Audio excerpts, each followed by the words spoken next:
Hey, I'm Arnie Niekamp from the fully improvised comedy podcast Hello from the Magic Tavern. I'm here with my co-hosts, John the Talking Badger, Bing Bong, and Usador the Wizard. I greet thee, listeners. Look, I'm trapped in the magical land of Foon, so I started a podcast interviewing elves, unicorns, and other weirdos. We have great guests like Felicia Day, Jason Mantzoukas, Brennan Lee Mulligan, Amy Mann, and so many more. Oh, and I think one time we interviewed a sentient shoe?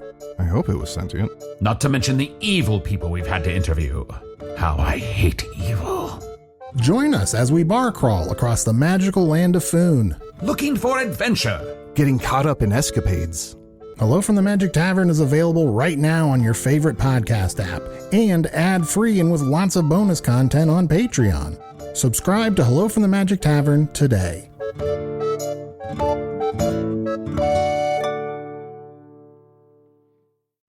Hello, listener.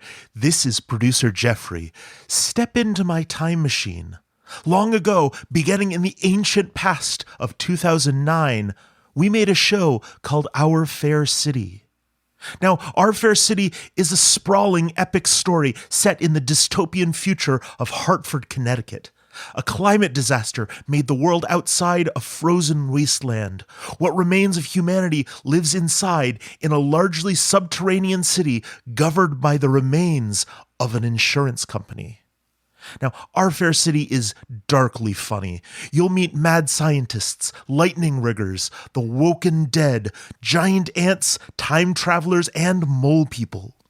We are currently re-releasing Our Fair City weekly, so this is a great time to join us for a romp through the tunnels of Heartlife. After today's episode, we'll be sharing a trailer for the show. I hope you'll check it out, and I would love you to join us in our listen of Our Fair City, found wherever you're listening to this podcast right now. Okay, ready? Yes, let's do it. Okay, Malik, do you know why the story of the mutant frogs in the swamps of Louisiana has been getting so much attention? Let's see. Nope, no idea. Why? Well, because it's such a riveting story, you see? Do you see? Oh no, Jamie, I'm going through a tunnel. I might lose you. Oh, come on. It wasn't that bad. Sorry, can't hear you. I can't.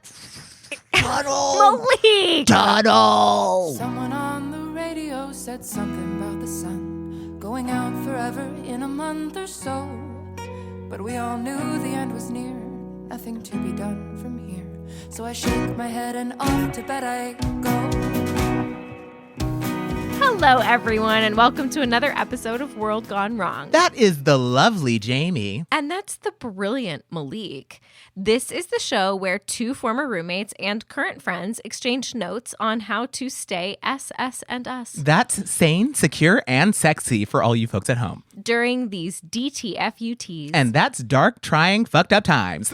My God, real-time translation, what service? So as you all know. Unless you literally started listening to the podcast today. Unless this is your first time ever listening to the show. Hi, I just met you all, but I already love you. Malik and I used to live together until the start of the DTFUTs. Then I moved out to Colorado to be with my father. Shout out to Dave. Hi, Dave. And Malik stayed to hold down the fort in Chicago. And we were planning on Malik coming out to visit me in my new home, but then we got Bermuda Triangled. Yeah, so that couldn't happen. And it looks like it can't happen for a while at least, which sucks a lot. It is not ideal. And I think it leads to the question that we've been getting the most in our inbox and on our Tumblr. Just, are you guys baseline? Which, yes, dear listeners of World Gone Wrong, we are baseline in the grand scheme of things. Does it hurt to not be able to see each other? Yes. Was it awful to have everything fall apart literally as I was about to go to the airport? Yes. Is it scary to be this far in a global unfucking and still have new things come up that throw the whole country into enormous upheaval? Oh my God, yeah. But this is one where we're all suffering together, gang. And we really appreciate all the people who have written in with words of support or sympathy or... Just shaking their fists at the heavens on our behalf. Oh, yes. Lots of quality fist shaking. It gave me life. But the thing that really got us, it was all the accounts people sent in of the trouble in their lives that has been caused by America being split in two. Yeah, because holy cow, this is not the two of us problem. This is big. And it's putting so much stuff on tilt. It's like, yeah, not getting to go and visit you sucked, but do the two of us have it as bad as Elliot, the Navy vet who was just about to fly to California to get to see his daughter, Chloe, and his 12-year-old Dalmatian for the first time in 9 months? No. Do we have it as bad as Jennifer, who was on vacation in Seattle, got stuck on the wrong side of the country, and ended up losing her job? No. Oh, and holy shit, do we have it anywhere near as scary as Rachel from Portland, who would have gotten the kidney transplant she's been waiting for delivered to her hospital if the Bermuda Triangle had just held off for 2 more days? No Absolutely way. not. Yeah, that one got me. When I read that one, that just got me. Push comes to shove. I mean, we're healthy. We're home. We have our jobs, our people. I have my dad, you have Riley and everyone else around you. It could be a lot worse. Yeah, I suppose it could. You okay? Yeah. It's... Or baseline, at least. I'm all right, Jamie. We can keep going. Okay. Well, in what might turn into a new reoccurring segment on the show, it's time for Bermuda Trigonometry. That's right, the segment where we walk you through all the latest intelligence on the paranormal phenomenon that has paralyzed travel and movement across our country. Malik, would you care to do the honors? I would be delighted to, Jamie.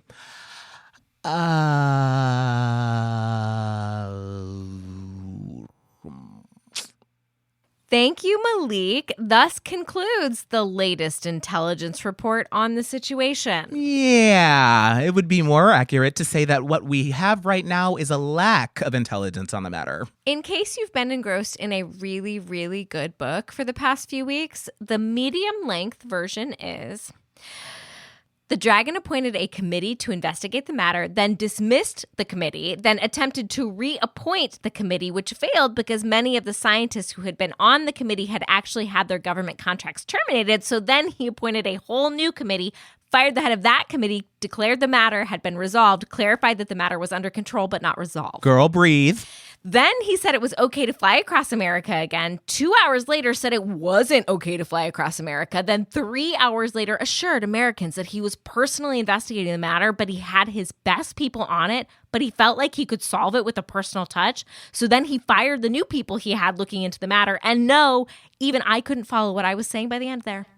Now, Jamie, as far as we know, does the dragon have any personal knowledge or experience with matters related to abnormal atmospheric events or disappearing aircrafts? I mean, besides the fact that he's literally a fire-breathing mythological creature, none that we know of. Hooray! And again, folks, if you want the short version, just that sound is more accurate than we'd like it to be in terms of covering what we know. Most theories and what we could charitably call educated guesses are still pointing towards extraterrestrial interference or possibly interdimensional crossover. But it's not like we have a particularly dependable source of information on that front, so we really don't know at this point. What? What's with that face? No, sorry, it's just, that seems a little pointed in my direction. What? You know, with the whole Blake 2.0 thing. You know, my former boyfriend, replaced with an exact duplicate of himself by alien forces from beyond the stars, warned us about the Bermuda Triangle thing right before I got on the plane. Ring a bell? Oh, shit. No. I was literally just saying that we don't have a source of information on this. That's it. I promise. Oh, well, sorry. I just... No. To be fair, that is something that would be in character for me to do. Mm-hmm. So that was a super fair reaction, but really, truly, I wasn't insinuating anything. Okay, cool. Sorry, I think I'm slightly out of my rhythm today. That's all right. We can take a break or Do you want to jump into the main topic for today? Yeah. Just to wrap this up really quickly, thank you to everyone who's written in saying how bummed out you were that the two of us weren't able to see each other. We are very bummed out too, but life goes on. Sure. And on this particular week, it has gone on to include giant man-eating frogs. Just, giant man-eating frogs. A fun thing to say, but not a very fun thing to have to deal with. So reports of amphibians the size of a Buick arising from the swamps of Louisiana were coming in as early as 3 weeks ago, but at first they were not taken too seriously. That all changed 4 days ago when a group of local alligator hunters ran afoul of a pod of the large carnivorous swamp frogs. The hunters described the experience as terrifying and harrowing, but doctors are confident that they'll make a full recovery and that they'll be able to surgically reattach. Wait. Sorry, it's just. Ooh, okay. Can we hang on for a second? Yeah, absolutely. Thank you. I don't know if I can do this today. Okay, no problem. Sorry, I know it's No, it's fine, really. Take the day, reset, and we can find another time to record the stuff about the frogs. No, I mean, God, I'm not doing a good job explaining myself. I don't know that I can just hop back in and do a regular episode right now. Just. Do you want to do our ad break? Yeah, please. Okay, great. Here's some goods and or products, listeners. We'll be right back. Boink.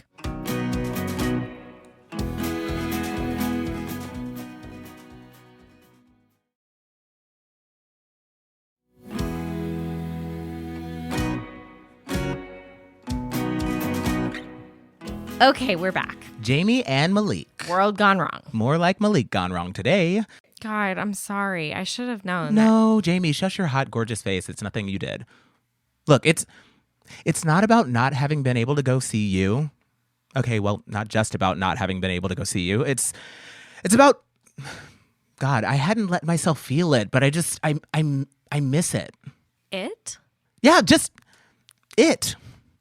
All of it. The way things were before everything fell apart. And I think that there's just been so many big emotions in the way. Like, oh my God, am I going to die? That I hadn't let myself feel it. But now? Well, I think not getting to see you provoked some big emotions that made me realize that, yeah, like I miss it. I really wish we could go back to how things were. Well, that's... No, it's okay. I know we can't literally do that, but it's just... We started this thing when the world fell apart and we were acknowledging we're not okay. It doesn't feel right to say okay. So let's say this other thing, this thing that means we're functional. We are not dying right now, right this very moment. Our life is only long-term falling apart rather than short-term falling apart, which was great at the moment. But now it's just been, oh my God, it's been a year of baseline. It took us about 17 minutes to even get to today's topic because we had to spend that time explaining how we're even at baseline and how we know other people are worse off and God, I knew I shouldn't have watched that stupid documentary. Documentary? What documentary? No, it's whatever. We've spent enough time on this. We've got man-eating frogs to talk about. No, Malik, forget that. We're throwing away the frogs. It's fine. Jamie, you did so much research. You have articles and I'll tell it all to my dad over dinner and he will be thrilled. Let's just, you and me talk, okay? The way friends do, okay? So what was the documentary? It was this thing that Riley was watching when I got home last night. It was all these neuroscientists talking about our perception of time and how when we get older, time seems to speed up just because we're not making new memories or not as many new memories. We just fall into patterns. And so we remember less and we remember less clearly. And so suddenly it's like, what the hell did I even do for all of last year? Yeah, exactly. And so they were saying that the key to slowing down time is new experiences, especially new positive experiences. And I'm over here and half of me feels like the last year was the longest one of my life. But then another part of me is going, where the hell did all the time go? Yeah, exactly. And just sitting back down after not getting to see you to talk about another weird, horrible, scary thing that's happening, which we won't even talk about in 2 weeks' time because another weird, scary thing will be happening by then. It just made me short circuit slightly. All I could think about was how the whole year has been nothing but fake creatures and aliens and Levi and red dragons and Bermuda goddamn triangle. Yeah, exactly. Where the hell am I supposed to find a new positive experience in this mess? What about Chornky? Okay, fine. Good point. There's been one ray of sunshine among the dark clouds. Love you, Chornky. I hope you listen. God, I'm such a drama queen. You are so not. Oh my God. No, I am. Pass me that crown. I am Malik, the first ruler of the lands of Dramadonia. You are a lowly, common, average peasant, my friend. You are just dealing with a lot right now. Okay, there is nothing about me that is average. But maybe.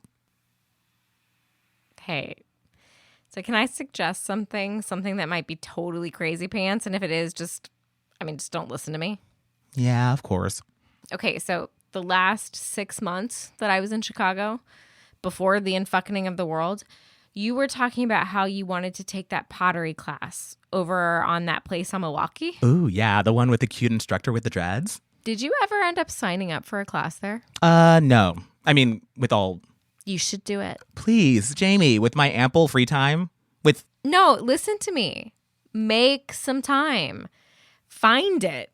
If necessary, we can skip an episode of the podcast somewhere or something. But you should do it. And in exchange, I'll do something that I've been wanting to do for years, which you, as my dear friend who knows me so well, gets to choose.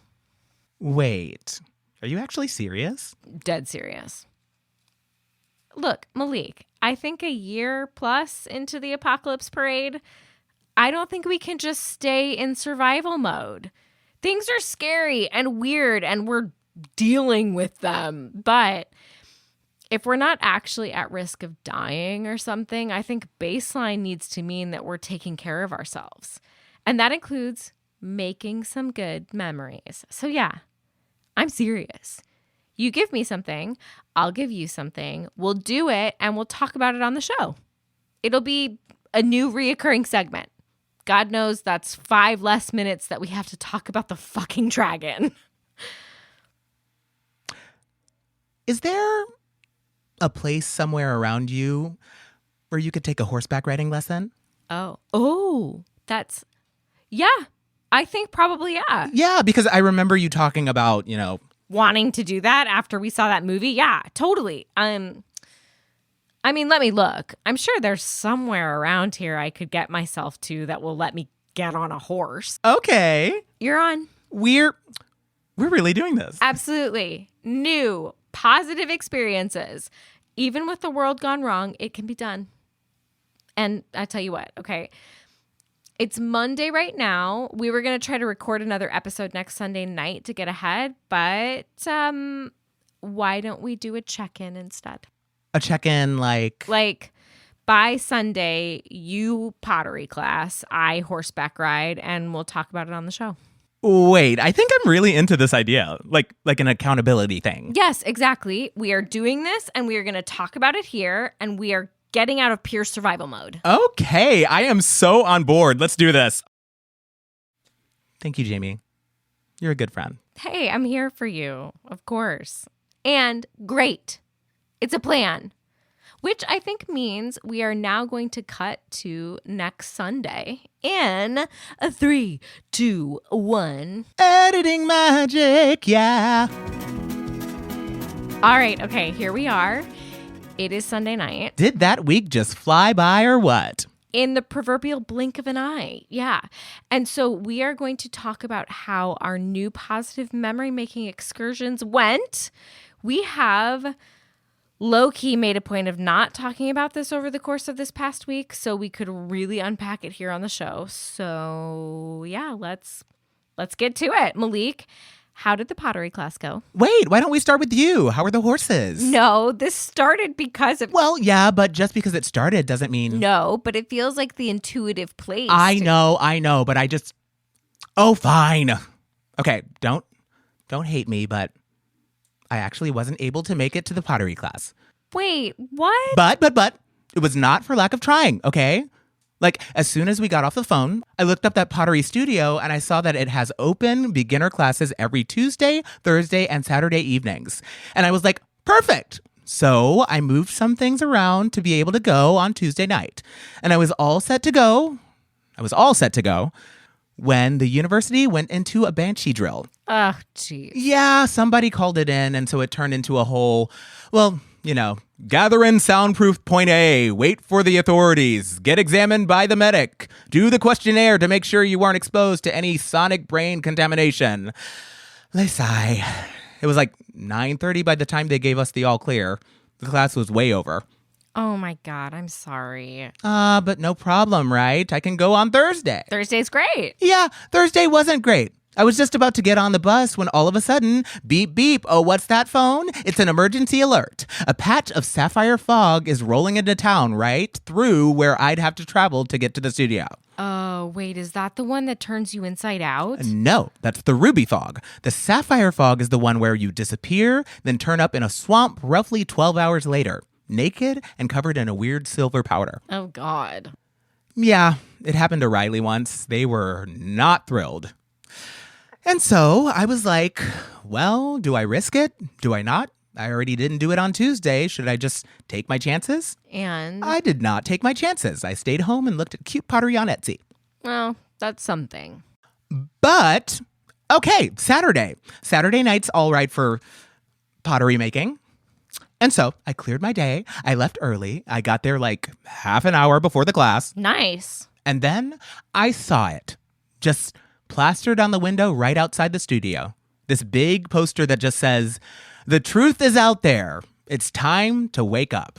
Oh, no. Watch the Book of Revelations. Oh, my God. Listeners, for anyone who has been fortunate enough to not find this, Book of Revelations is this truly bananas documentary. I mean, and I use that word loosely, that somebody put on the internet. It's 2 hours of nonsense about how everything that's happened since the Great Unfucking is all a massive conspiracy by the Deep State and the Freemasons and the Illuminati and the secret LGBTQ cabal and Cthulhu and who the fuck knows what else to control the world. It's racist, homophobic, and anti-Semitic. It's like your worst uncle's favorite chain email come to life as a movie. It's really bad, but for a certain wavelength of kind of hippie, kind of new agey people, it's like kind of catnip. Yeah, catnip. And so when I saw that on the window to the studio, I was like, oh. And so I went up to someone else that was going in and I was like, oh? Like maybe a student had put that up there and nobody knew what it was. But this person told me that Byron, the cute guy with the dreads who runs the beginner classes, is super into the whole thing. And so then I was like, oh. I debated it for a bit, but I just went home. I just didn't feel like I had the bandwidth to deal with it. Yeah, honestly, I would have too. But so yeah, right out of the gate, I face planted and totally failed to make some new positive memories. But okay, come on. Tell me about the horses. Cheer me up. Jamie? Oh, Jamie. Okay. The thing is, I really, really intended to take a lesson, all right? I actually signed up for one on Thursday. But then there was this whole thing at work where they were freaking out about something. I still don't fully know what was going on, so I had to work late that night. And the stable was really nice, and they let me move my intro lesson to Saturday. But then yesterday, the roads to get there were closed because there was, quote, sudden massive locust activity in the area. Oh, ew. Yeah. So I really didn't want to push the envelope on that. And so I just couldn't get there. I canceled the class. Oh, so no horses? No horses. Sorry. Oh, well, that's a bummer. Sorry, listeners. I guess we both just kind of really ate it right out of the gate with this. Yeah. It turns out it's really hard to make new positive memories when there's an apocalypse going on. You all right? Yeah, I guess it isn't going to be that easy to just get back to a place where we could do fun stuff like that on a whim. Hey, we'll get there. It's okay. We've got time. We're both all right. Oh, what the? Uh-oh. Oopsie. It looks like somebody forgot to put their phone on Do Not Disturb. Podcast party foul. No, I definitely did. I think this might be that thing where if someone calls you twice in a row, it sends the call through. It's my boss. Like my boss. What the? You mind if I call him back really quick? No, please. Go do the thing. I will vamp for the good people at home. Okay, thanks. All right. And now, my friends, now that it's just us here, alone, the real fun can begin. The fun where I encourage you all to join our membership program. You know, it's just the little thing that helps Jamie and me cover all our podcasting expenses and keep making this little fortnightly therapy hour. And guys, this week especially, you see why I need this show to keep going. Imagine how bad I'd be if I didn't have a reason to always be talking to Jamie about every little thing that happens. But don't worry, I'm not just asking you to do this out of the goodness of your heart. Members get ad-free versions of this wonderful show. And we put out an extra member-only episode roughly once a month. That's all over at audaciousmachinecreative.com. So head on over there and help keep things baseline over here, which from now on will also include the pursuit of new positive activities for our lives. Hashtag not just survival mode. We're going to do it successfully at least some of the time. I can feel it. Okay, still vamping. Oh, we also have merch. That's also at audaciousmachinecreative.com. And I think my fair co-host is returning. All right, welcome back. Where were we? Jamie? You okay? Girl, what happened? Malik, I just got fired. Wait, what? Yeah, that was my boss calling to let me know that my job is going away. Wait. Slow down. What exactly happened? It's something about a new law that changed, and so this other company was able to buy my company and absorb it into itself, but there's a whole bunch of redundancies, and I'm in the first set of people they're letting go. Oh shit. Are they giving you any severance? It's just 3 weeks salary, take it or leave it. Holy shit. Well, can you like fight it? How? With what? 2 compelling points. Jamie, are you? Okay. No. Baseline? No, but Survival mode? God, can I send you a long distance hug? If there's anything I can do to help. Thanks, Malik. I need to get loud for a moment here, so I'm gonna step away from the mic. All right? Yeah, that's totally. I mean, what the fuck? Yeah, okay, that's kind of where I thought things were maybe heading. This is healthy, dear listener. She needs this. At least I think it's healthy. We'll see, and we'll see what happens with.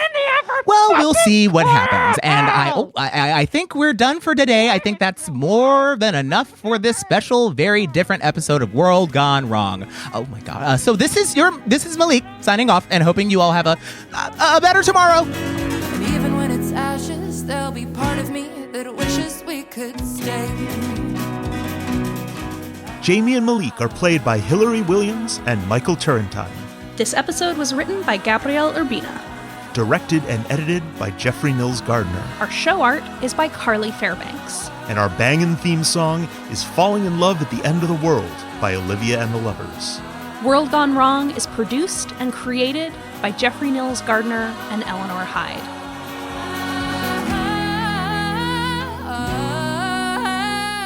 This is a production of Audacious Machine Creative.